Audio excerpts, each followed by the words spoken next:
Assalamualaikum warahmatullahi wabarakatuh.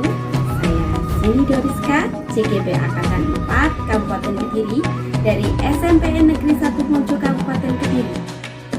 Dalam video ini saya akan menampilkan aksi nyata saya di modul 1.4. Dalam aksi nyata ini, saya akan menampilkan beberapa aksi nyata saya yang sudah saya laksanakan di sekolah saya. Di antaranya adalah mengajak anak-anak untuk berkarya di alam terbuka untuk mewujudkan karakter bergotong royong, kreatif, dan bernalar kritis.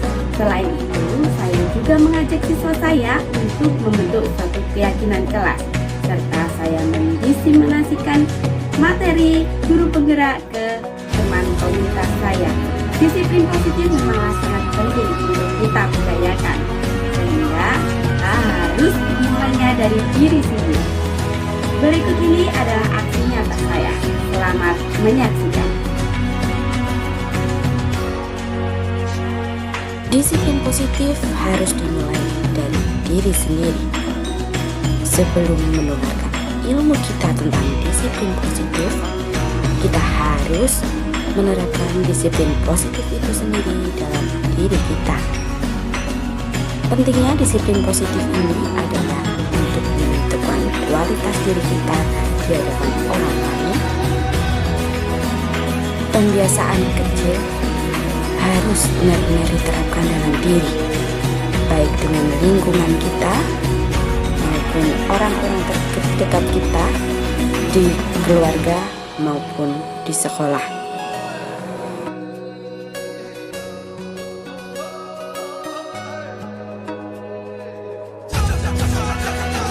Untuk mewujudkannya, tentunya kita tidak akan mewujudkan sendirian, sebab kita hidup bersosial. Kita juga dapat melakukan kolaborasi dengan rekan sejawat dan juga lingkungan sekitar, bersama murid, bersama guru, bersama teman, dan bersama keluarga kita.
Setiap kesalahan memiliki suatu alasan dan tentunya memiliki sebuah kebutuhan yang belum terpenuhi. Saya bersama guru BK juga pernah melakukan suatu restitusi di rumah siswa secara home visit. Kemudian di pembelajaran, saya juga mengajak siswa untuk mengetahui kebutuhan mereka sendiri dengan cara melakukan suatu diskusi keyakinan kelas, serta melakukan pembelajaran sesuai dengan kebutuhan siswa, sehingga siswa senang dan siswa nyaman dalam pembelajaran saya.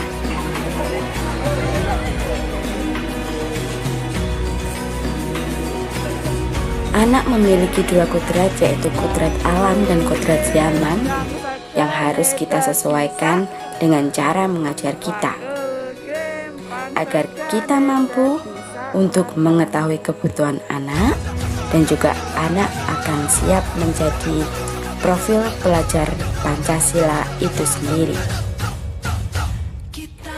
Budaya positif sangatlah penting untuk diterapkan untuk anak-anak kita, sebab nantinya akan mereka bawa untuk di kehidupan masa depan mereka.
Suatu peraturan yang saya harus mematuhi. Disiplin adalah suatu tindakan untuk mematuhi peraturan. Disiplin adalah suatu sikap yang harus mematuhi peraturan.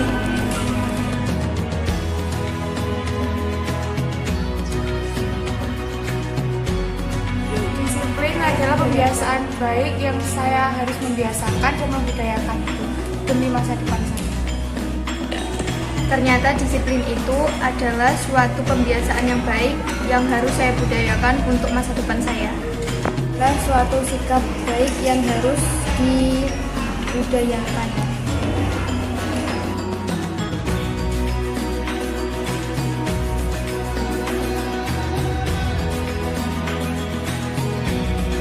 Berikut ini adalah aksi nyata saya tentang budaya positif berkarya cetak tinggi di luar kelas tanpa gawai, untuk menciptakan suatu karakter bergotong royong, kreatif dan bernalar kritis siswa.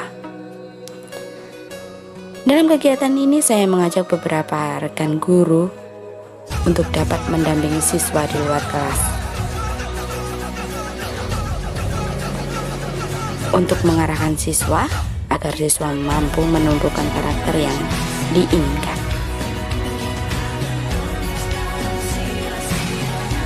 Dari kegiatan ini, siswa mampu berkomunikasi dengan baik dengan rekan sejawatnya tanpa menggunakan gawai, sehingga karya-karya mereka dapat diselesaikan tepat waktu dan mereka dapat menikmati hasil karya mereka sendiri dengan bahagia.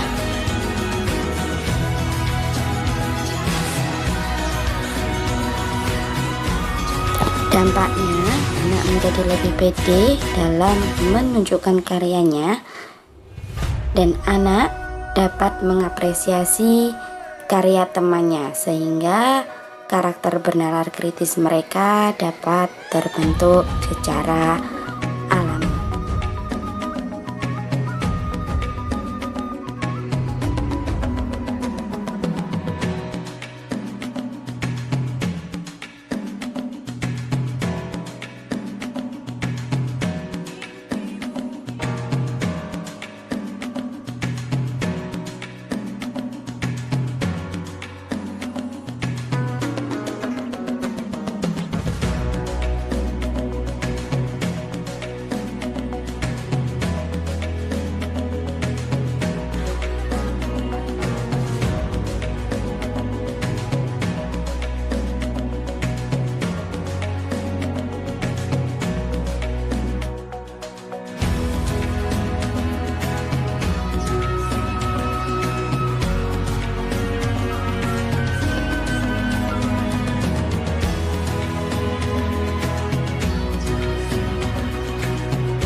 Selanjutnya, berikut ini adalah kegiatan membuat keyakinan kelas di kelas 8C yang telah saya lakukan.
baik. Alhamdulillah.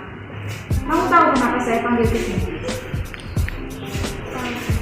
Saya melakukan kesalahan. Saya sering bolos.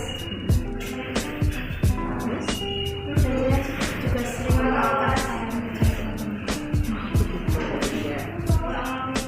Setiap orang itu punya kesalahan, ya kan? Setiap orang itu kesalahan pasti ada alasan. Saya dengar dari Bapak Ibu guru juga mengatakan bahwa kamu itu sering.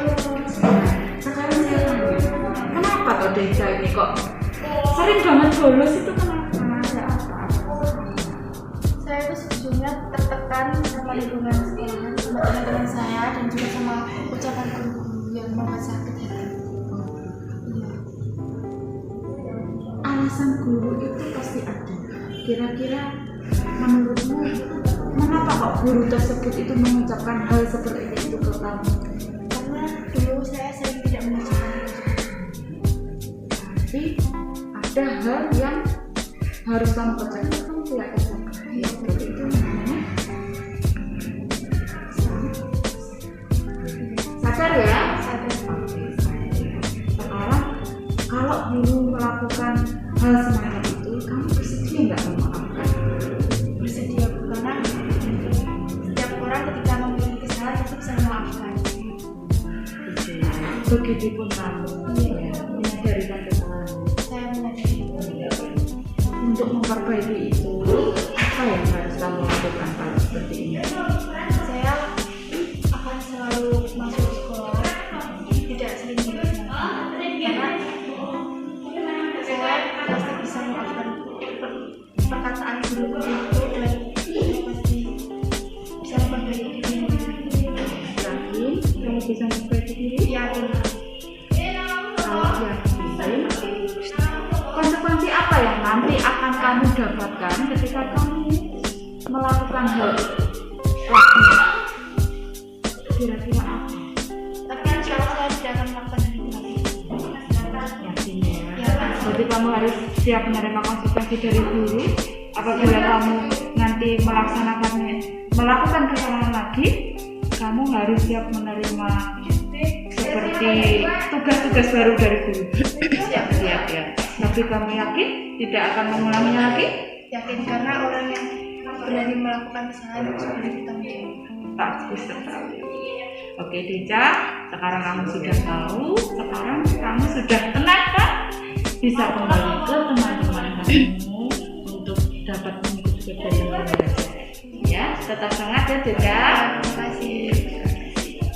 Setelah saya melakukan restitusi bersama Gus Indi, saya menjadi lebih tenang dan termotivasi dan berubah menjadi yang lebih baik. Ingin sekali rasanya aku menebus semua kesalahan saya dengan cara berubah menjadi yang lebih baik lagi sesuai dengan keyakinan kelas.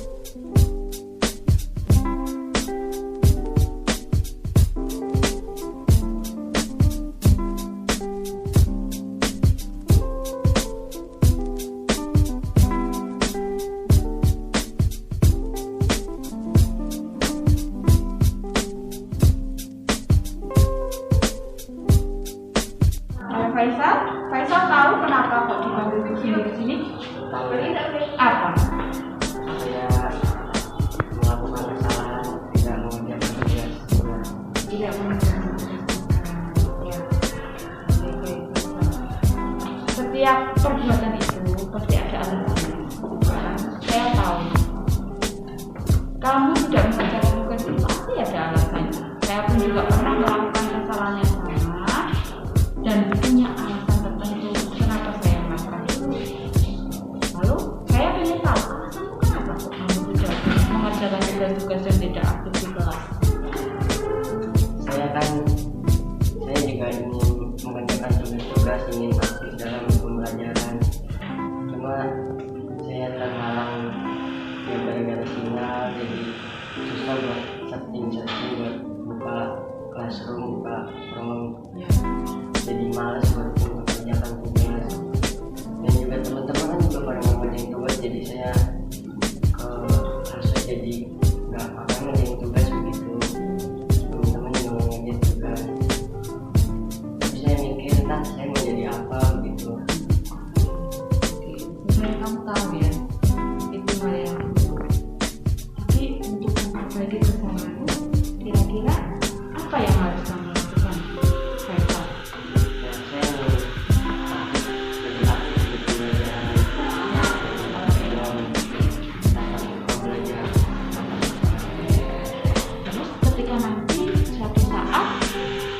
hal itu terulang kembali, apa konsekuensi yang seharusnya kamu dapat?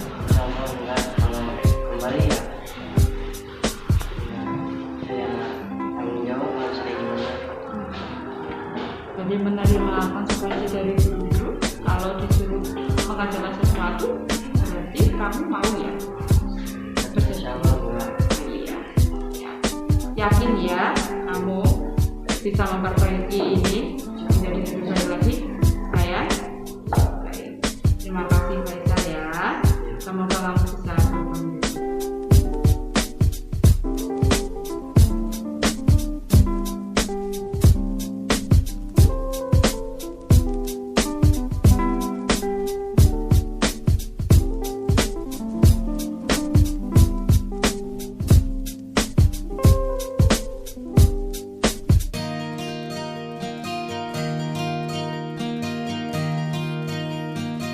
Menjadi yang lebih baik dan juga lebih disiplin, lebih giat dan bekerja keras.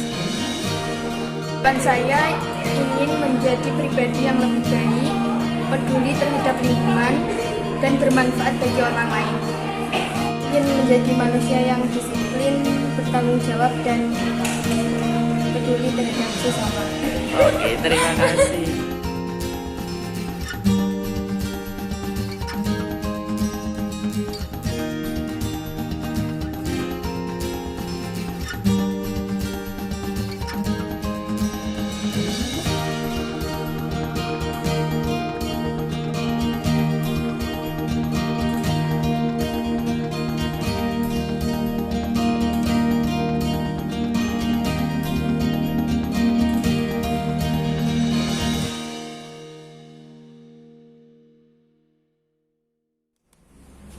Assalamualaikum warahmatullahi wabarakatuh. Waalaikumsalam warahmatullahi wabarakatuh.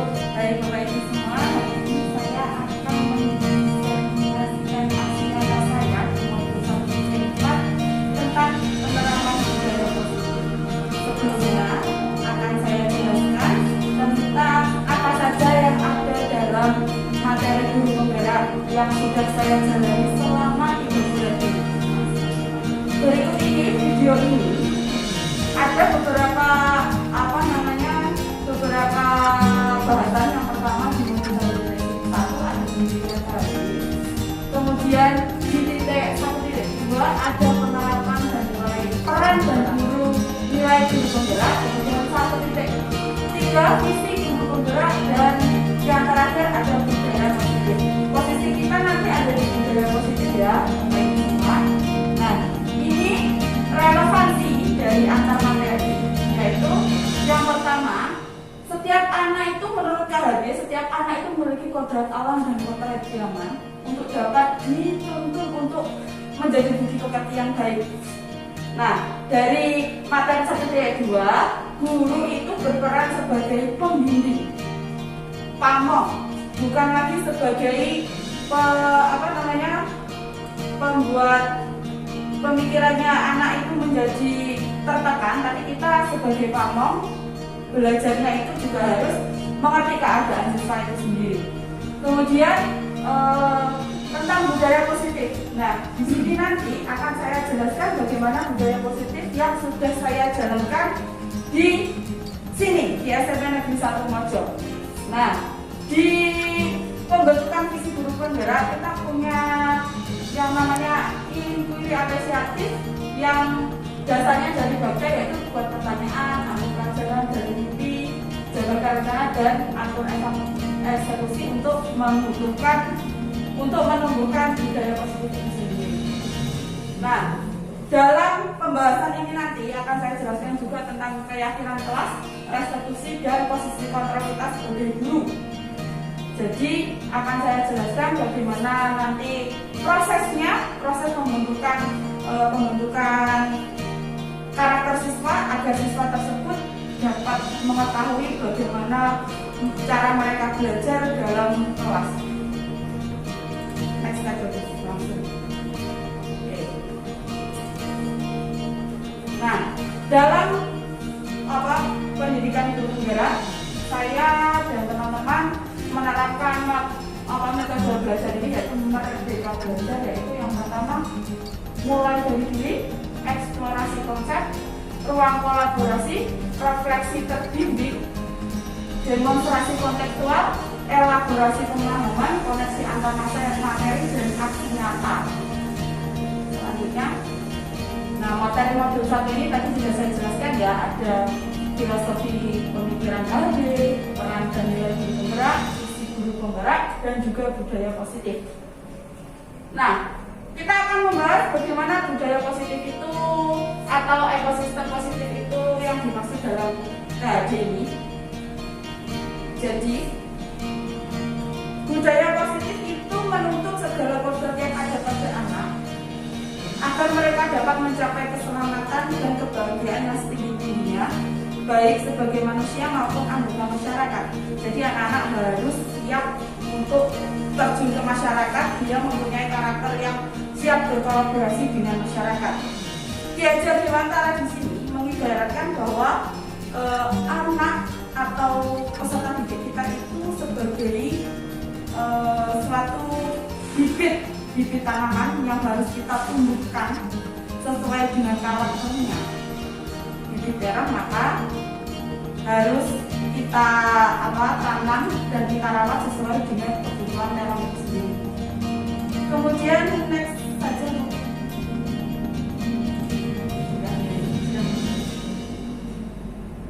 Sehingga kalau kita ibaratkan anak itu sebagai tumbuhan, maka kalau kita tumbuhkan mereka sesuai dengan kebutuhannya, maka anak itu akan tumbuh secara cepat dan subur. Dan juga dalam pertumbuhan itu kita juga harus melihat bagaimana sekitar tanaman tersebut seperti tanahnya itu juga kita harus olah, terus kita harus kasih pupuk dan sebagainya sesuai kadar mereka, sesuai dengan kodrat mereka itu sendiri. Next dulu.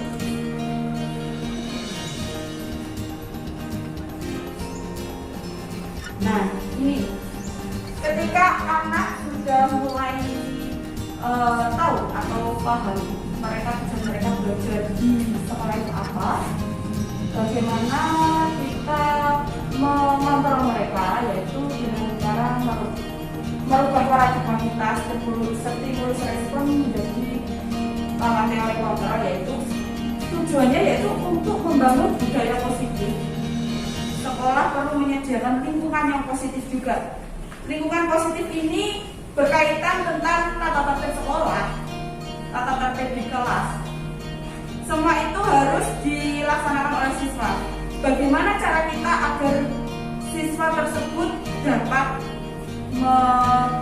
menjalankan tata tertib itu tanpa harus kita kasih penekanan atau kita benar-benar mengekang mereka. Caranya yaitu seperti ini.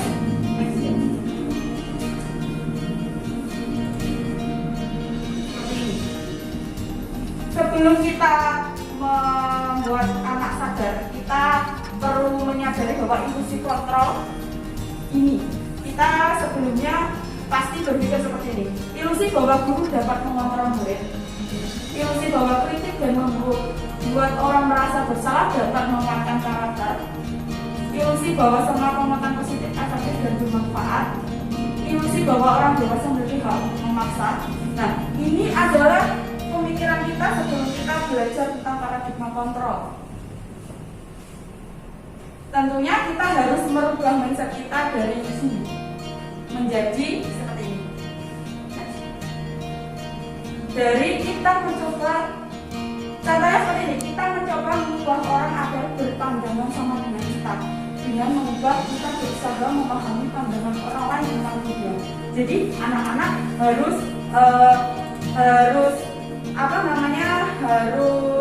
tumbuh dengan karakter mereka sendiri yang memahami adalah kita, bukan dia yang memahami kita atau menurut sama kita, tapi kita yang memahami keadaan mereka.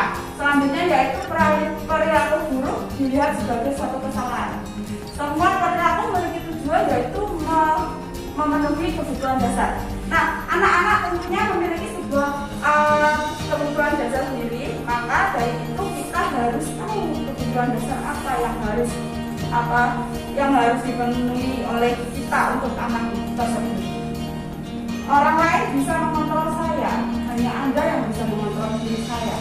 Jadi yang menjadi kontrol itu diri kita, bukan gurunya, tapi siswa itu sendiri. Kemudian saya bisa mengontrol orang lain. Anda tidak bisa mengontrol orang lain. Kita nggak bisa mengontrol anak, tapi anak sendiri yang mengontrol diri mereka. Pemaksaan ada pada saat rujukan gagal.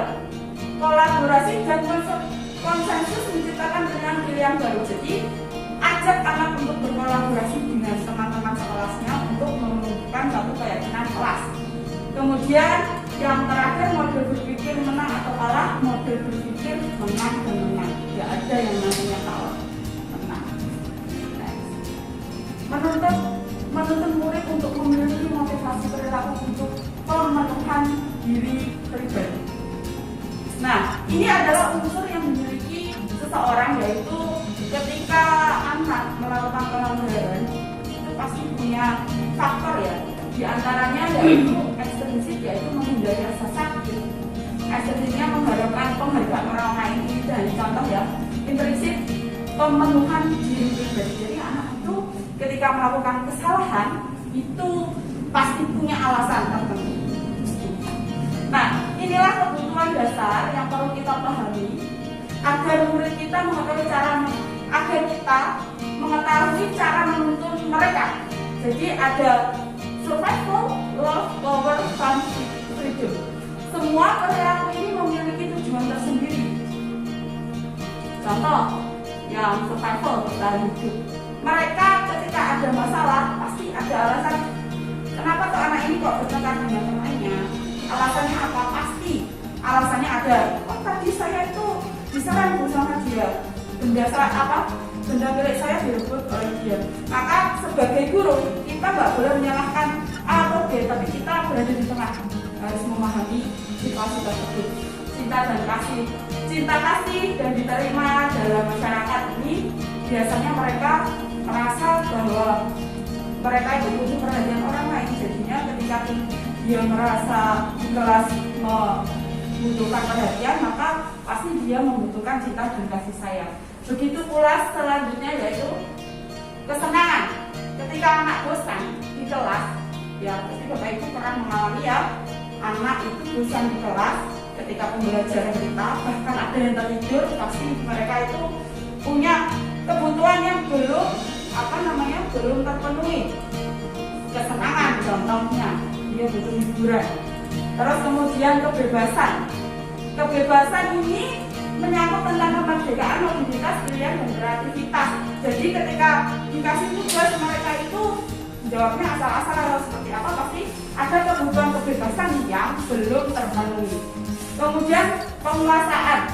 Nah, penguasaan ini terkadang di kelas itu anak ada yang cenderung tidak bisa mengerjakan sesuatu. Nah, maka dari itu kita sebagai guru harus paham betul apa sih yang kurang dari dia, maka kita harus bisa memberikan suatu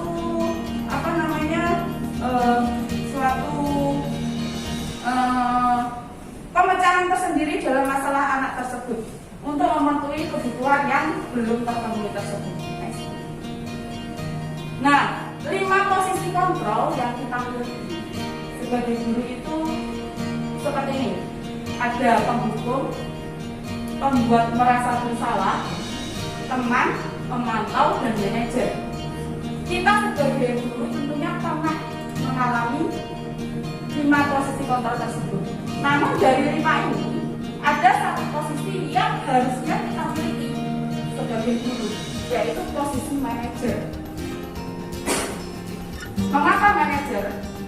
Manajer di sini bisa mengendalikan atau mengajak anak untuk bicara dari hati ke hati.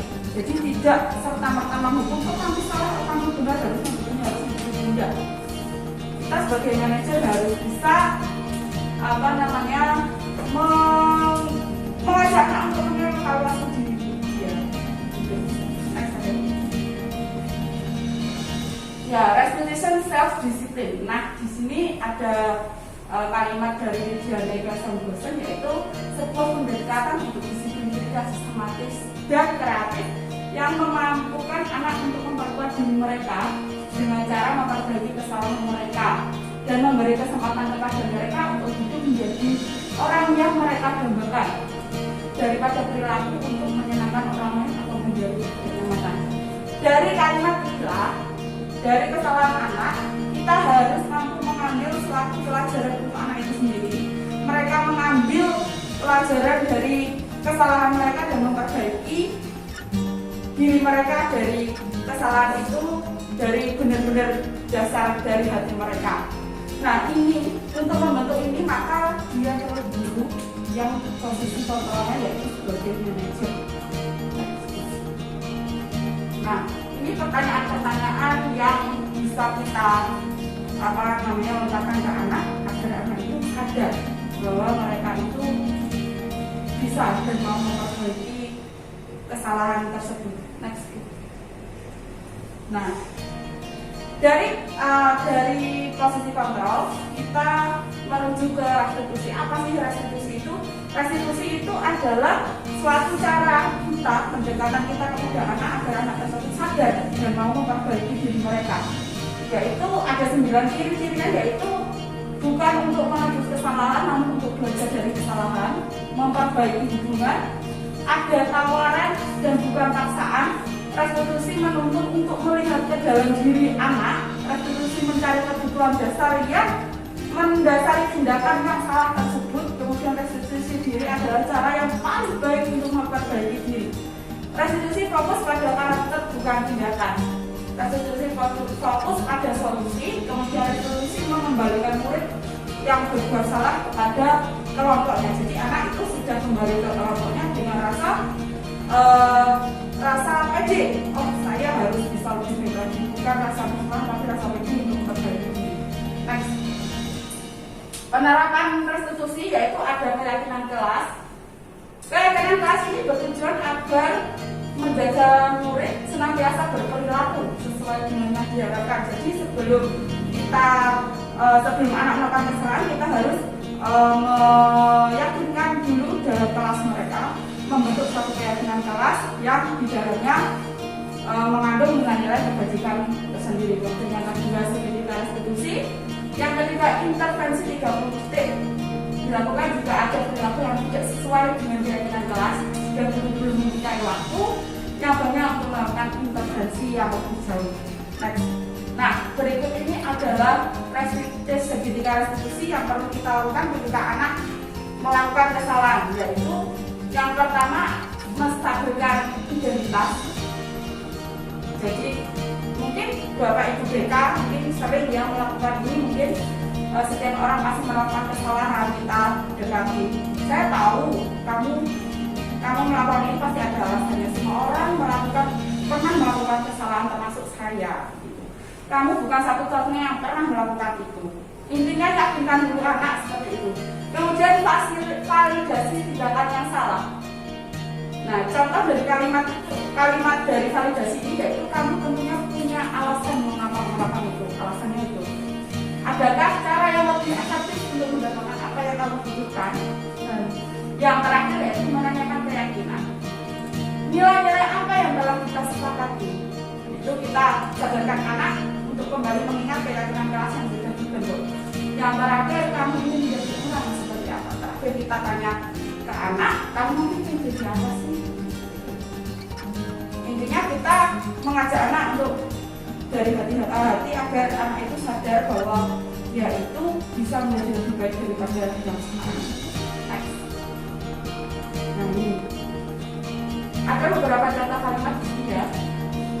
Menstabilkan identitas, validasi tindakan yang salah, nanti biar saya share ya ke Bapak Ibu semua dan nanti dibaca sendiri karena banyak sekali contohnya. Selanjutnya, nah ini budaya positif yang pernah saya lakukan di SMP Negeri 1 Mojo, yaitu budaya positif menumbuhkan gotong royong dan kreativitas siswa kelas 9 dalam pembelajaran seni budaya dengan berkarya tanpa gawai di luar kelas. Nah, ini latar belakangnya yaitu gawai itu memiliki suatu efek buruk ya, radiasi untuk anak. Jadi saya pengen ngajak anak berkarya di luar agar menemukan gotong royong dari karyanya kelompok, agar tercipta suatu gotong royong yang baik dan kreativitasnya muncul di sana dengan cara mengajak mereka keluar kelas agar mereka dapat berkarya, yaitu kemudian tujuannya yaitu agar anak-anak bisa saling berkolaborasi antar teman satu kelas, kemudian mereka tidak serta-merta lihat HP dulu, dan anak-anak bisa berkomunikasi dengan baik dengan teman-temannya. Kemudian kalau ukurnya anak mampu menciptakan sebuah produk dari kolaborasi tersebut. Next Bu. Nah ini yang sudah saya lakukan ya kemarin itu ketika next lagi ketika anak-anak berkarya di luar, jadi anak-anak saya ajak untuk membuat sebuah produk kaos eksperimen.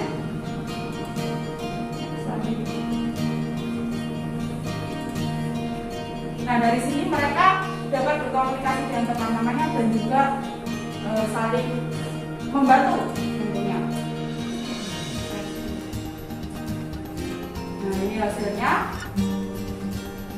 Dan terakhir, terima kasih. Mungkin ada pertanyaan dari Bapak Ibu semuanya.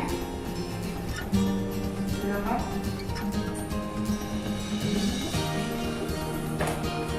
Ya. Saya tertarik dengan yang terakhir, Ya restitusi. itu kan nanti memang harus ada namanya pembedaan yang sipnya. Ya. Betul.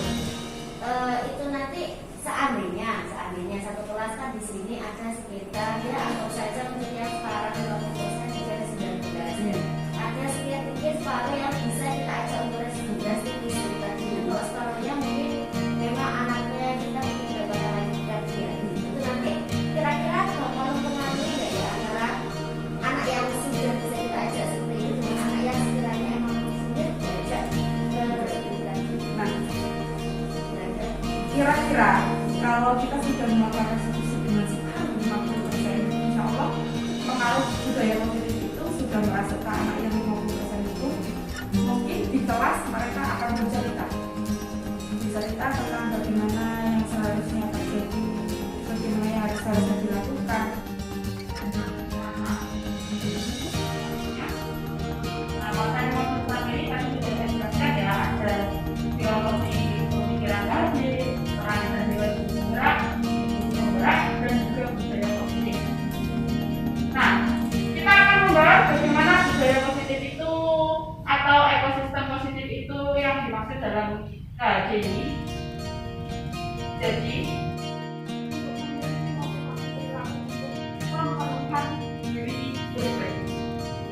nah, ini adalah unsur yang dimiliki seseorang, yaitu ketika anak melakukan pelajaran itu pasti punya faktor ya, diantaranya yaitu eksternal, yaitu menghindari rasa sakit.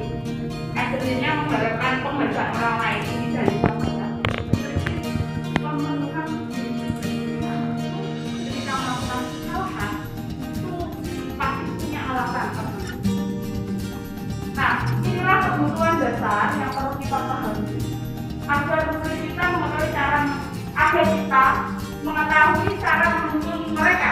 Jadi ada survival, loss, power, conflict, freedom. Semua perilaku ini memiliki tujuan tersendiri. Contoh yang survival tentang hidup. Mereka ketika ada masalah pasti ada alasan.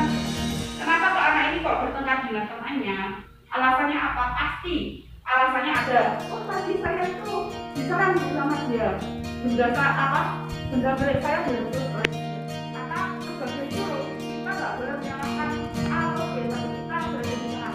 Harus memahami situasi tersebut. Cinta kasih dan diterima dalam masyarakat ini biasanya mereka merasa bahwa mereka itu butuh perhatian orang lain. Jadinya ketika dia merasa telah membutuhkan perhatian, maka pasti dia membutuhkan cinta dan kasih sayang. Begitu pula selanjutnya yaitu kesenangan. Ketika anak bosan di kelas, ya jadi Bapak Ibu pernah mengalami ya, anak itu bosan di kelas ketika pembelajaran kita, bahkan ada yang tertidur, tapi mereka itu punya kebutuhan yang belum terpenuhi. Kesenangan contohnya, hiburan. Terus kemudian kebebasan. Kebebasan ini menyangkut tentang kemerdekaan, mobilitas, pilihan, dan kreativitas. Jadi ketika dikasih tugas mereka itu jawabnya asal-asal atau seperti apa, pasti ada kebutuhan kebebasan yang belum terpenuhi. Kemudian penguasaan. Nah, penguasaan ini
Harapan saya dari aksi nyata 1.4 ini akan ada suatu tindak lanjut oleh Bapak Ibu guru menjadi pola belajar yang menyenangkan bagi anak dan berpihak pada murid. Guru akan lebih memahami karakter murid sehingga anak-anak akan belajar dengan nyaman, serta murid juga memudayakan budaya positif secara alam.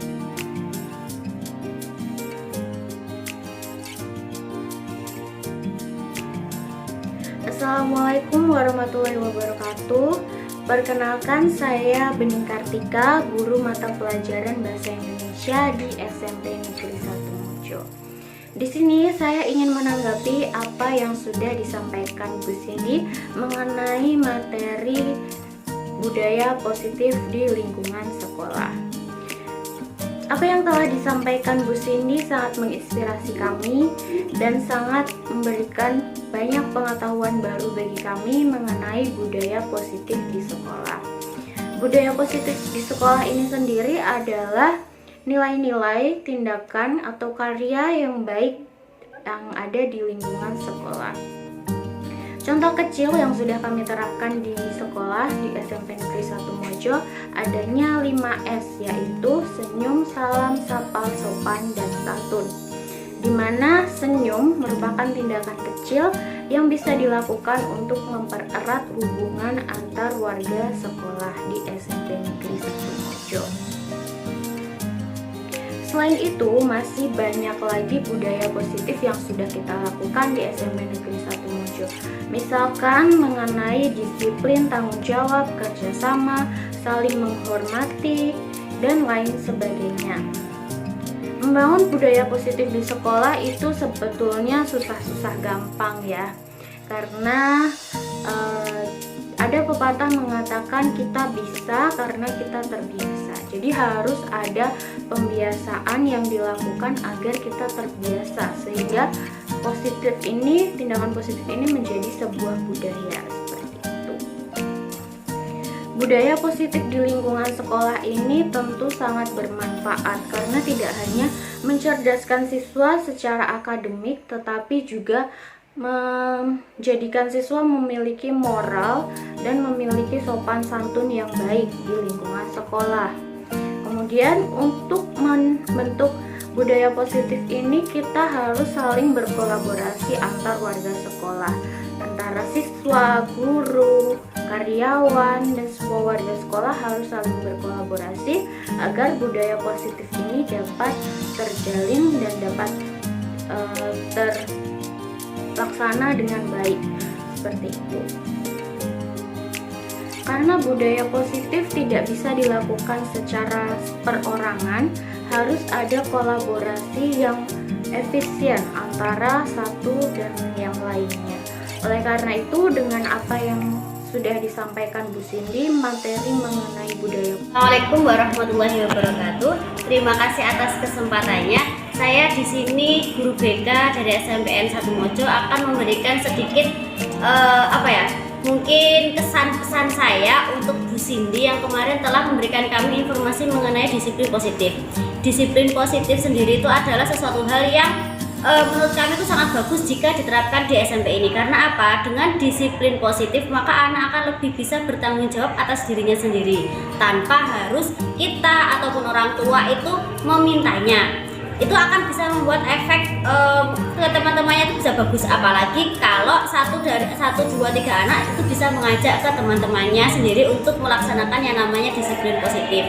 Dan untuk di sini sendiri disiplin positif sudah bisa diterapkan, tetapi ya mungkin namanya juga masih belum bisa 100%. Jadi hanya beberapa bapak ibu guru sendiri dan anak-anak yang sudah menerapkan yang namanya disiplin positif. Tapi kita sebagai pengajar, kita sebagai wali dari orang tuanya, wali murid atau siswa, kita tidak boleh putus asa atau patah semangat untuk meminta anak ataupun membuat anak belajar mengenai disiplin positif. Mungkin itu aja yang bisa saya sampaikan. Saran pesan saya ke Bu Cindy mungkin tetap semangat aja ya, terus semangat biar kita di sini itu bisa menjadi bapak ibu guru yang benar-benar menjadi contoh untuk murid-murid kita ke depannya, bisa membuat anak itu bisa bertanggung jawab dan bisa benar-benar melaksanakan disiplin positif untuk seluruh warga SMPN 1 Mojo. Tidak hanya 1-2 orang bapak ibu guru atau siswa, tapi 100% semuanya bisa melaksanakan yang namanya disiplin positif. Terima kasih dari saya, cukup sekian. Wassalamualaikum warahmatullahi wabarakatuh. Assalamualaikum warahmatullahi wabarakatuh. Saya Nur Dwi Anggraini yang merupakan guru bahasa Indonesia di SMPN 1 Mojo dan sekaligus merupakan rekan sejawat dari calon guru penggerak yakni Ibu Cindy Doriska. Kemarin saya sudah mendengarkan penjelasan dari Ibu Cindy Doriska mengenai budaya positif. Dari situ saya belajar bahwa dengan menerapkan budaya positif, maka seorang guru tidak boleh menerapkan egonya sendiri pada siswanya. Selain itu, guru bisa belajar dengan bagaimana bersikap kepada seorang siswa, baik dari jenjang mulai yang terkecil kelas 7 sampai dengan kelas 9. Kenapa? Karena setiap siswa itu memiliki sikap masing-masing.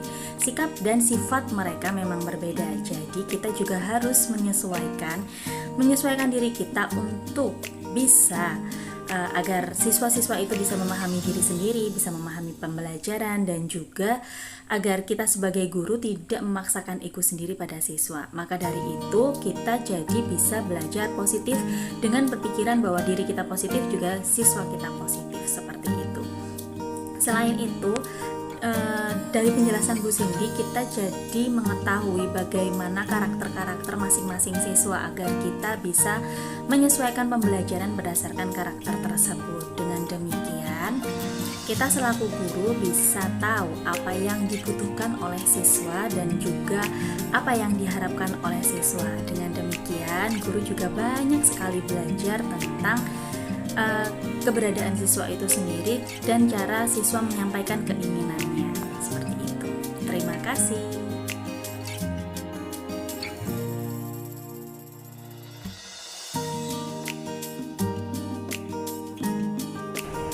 Bu Cindy adalah guru yang selalu memberikan semangat pada anak muridnya dan juga selalu disiplin dan memperhatikan murid dan sangat baik. Guru yang sangat baik, sangat disiplin, selalu memberikan semangat kepada muridnya, bersahabat dengan murid, dan bertanggung jawab. Bu Cindy adalah guru yang sangat baik, disiplin, peduli terhadap muridnya, dan sangat lucu. Sangat lucu. Begitulah aksi nyata yang telah saya laksanakan. Kendala yang saya hadapi saat di lapangan adalah ketika saya harus membagi waktu antara mengajar dan juga waktu untuk menyalurkan ilmu saya ke teman-teman saya. Bapak Ibu guru juga mengalami kendala yaitu waktu, karena sekarang sudah mulai PTMT 100%, jadi Bapak Ibu guru juga harus dapat membagi waktu. Solusi yang diberikan yaitu dengan cara melaksanakan diseminasi bertahap. Jadi Nanti Bapak Ibu guru akan diajak untuk berdiskusi bersama guru penggerak yang ada di SMP Negeri 1 Mojo secara bertahap, menyesuaikan waktu yang dimiliki Bapak Ibu guru semuanya. Kemudian untuk budaya positif yang dilaksanakan kepada anak-anak ini juga akan dilaksanakan secara bertahap sesuai dengan waktu di masing-masing kelas dan juga wali kelas di masing-masing kelas tersebut.